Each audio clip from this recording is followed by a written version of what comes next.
Thanks for joining us again on GB Guns. Back from the range with the Darkstorm Industries Variant 1 Non-NFA firearm. Rules about that and everything I explained in the tabletop video, but took this thing out, and of course, with it being a billet receiver set, it's a little snug, which should lend itself to accuracy, or so the theory says. We took it out, and because it's billet, ran a variety of different magazines through it because, well, the mil-spec is a forging of the magwell design and shape, and billet lets the builders do what they want. So, as you can see, there's lots of depth and detail. Just beautifully done on this gun here. But I wanted to see how magazines would fit and run in this, and then also what kind of accuracy we get out of this short barrel. So we threw a 3.5 power Crimson Trace on there and did some shots at 50 yards with it, and just give you some general impressions. I'm going to get to cleaning this thing and let you guys take a look at that footage.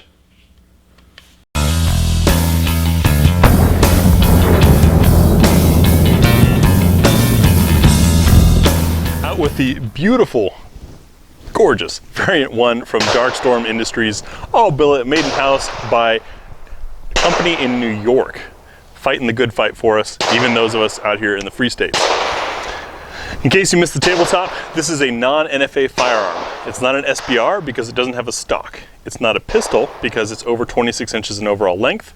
It's not a rifle because the barrel is only 12.5 inches, and it's not a shotgun because it's got a rifled bore, putting it perfectly into that little loophole that lets it have a foregrip. In fact, it needs the foregrip because that's part of the design, proving that it's intended to be fired with two hands.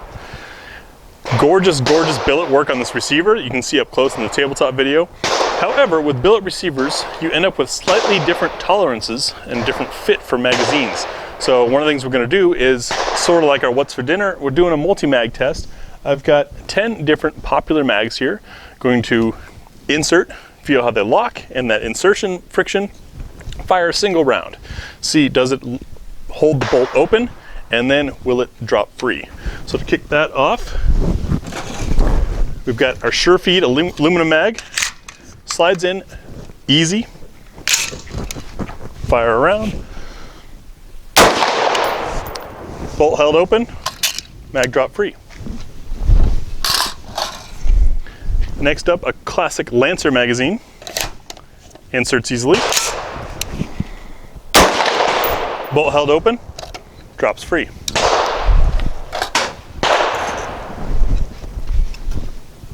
Stylish Duramag aluminum magazine. Inserts very easily.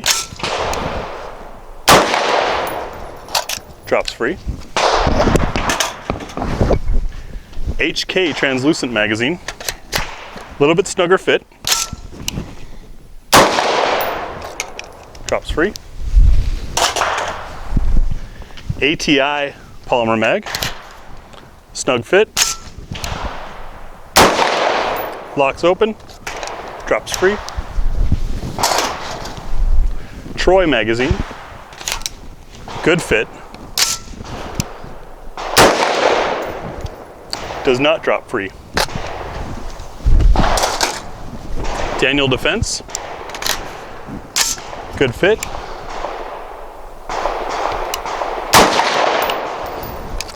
Drops free. ETS translucent mag. Good fit.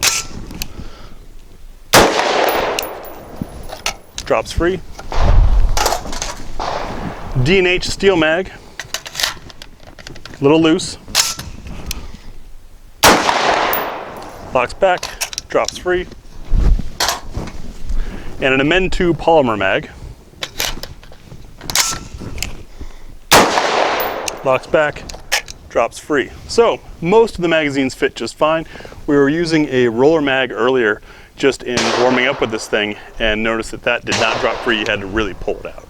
So for our accuracy testing, we're going to do 50 yards because it is a 12.5-inch barrel and rather short, compact setup, using a fixed 3.5 power, the Crimson Trace 1100 on here. We'll do 5 different loads, 5 shots from myself, 5 shots from Maddie, for a group of 10 shots per target from 2 different shooters. That's going to give us a general accuracy reading. We're not looking to see how accurate I am or Maddie is, or one load through one gun shot slowly. You'll also see the tempo that we shoot these shots at. We're just looking to see generally how's it going to do. We've got it roughly zeroed using some Lake City 62 grain. This is the standard M855 ball. Another 5.56 load we have is the Hornady Black. If you have trouble seeing it, that's because it's black.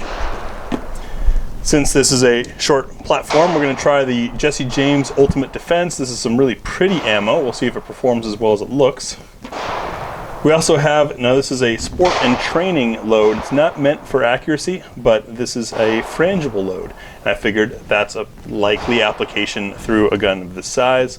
And then for some pseudo fancy accuracy, we've got Gorilla's 69 grain Sierra Match King load. Let's get to it.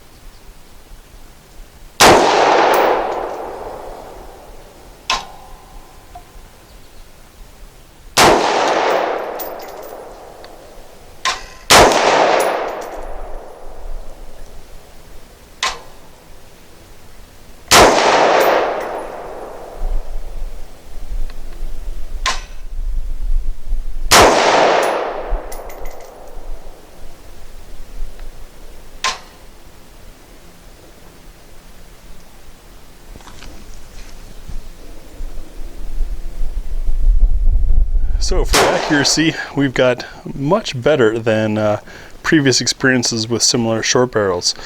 Our Lake City, right there, these are 1-inch squares if you're curious about size.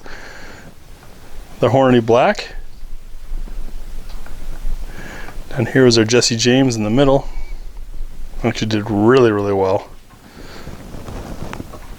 Then our frangible, perfectly acceptable for defensive range, defensive use.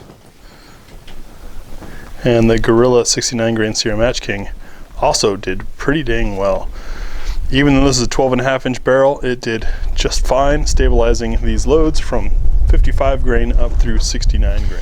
So Maddie and I just finished the Variant 1 from Darkstorm Industries. Maddie, we've shot a couple of short barrel pistol type things lately. How do you think this compares with the ones we've shot so far? Well, this is the first time that I fired one with a foregrip on it. So that was a little bit, it was nice. It was just a little bit different. I'm used to holding on to the handguard, which can get a little bit hot at times. It was kind of fun to have an actual grip there. Makes sense, right?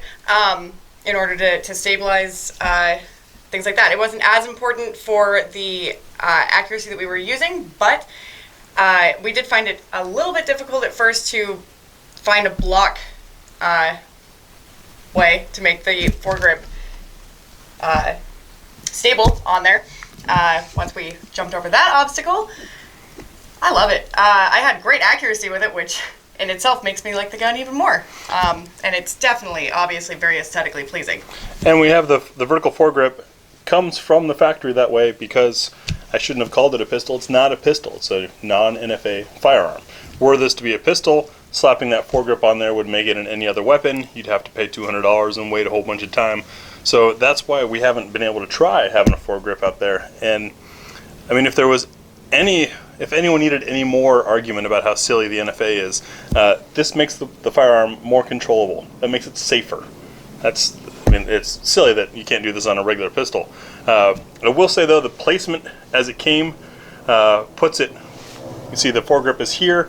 The gas block is roughly an inch or so in front of there, and so you do run the risk if you're running your thumb forward like that, your thumb's going to be right by the gas block, so you just got to be aware of that. Either come up or to the side, or like Maddie did, hold a traditional pistol grip style. Recoil impulse, not bad at all, thanks to that brake, which is also of Darkstorm's design. It is loud. It is quite loud. We have the rifle bay to ourselves because we repelled some other folks with the noise from this thing. Sorry about that if you're watching. Yeah, back to the gun. Beautiful gun. That accuracy is accuracy like we haven't seen in other short barreled configurations. I'm royally impressed.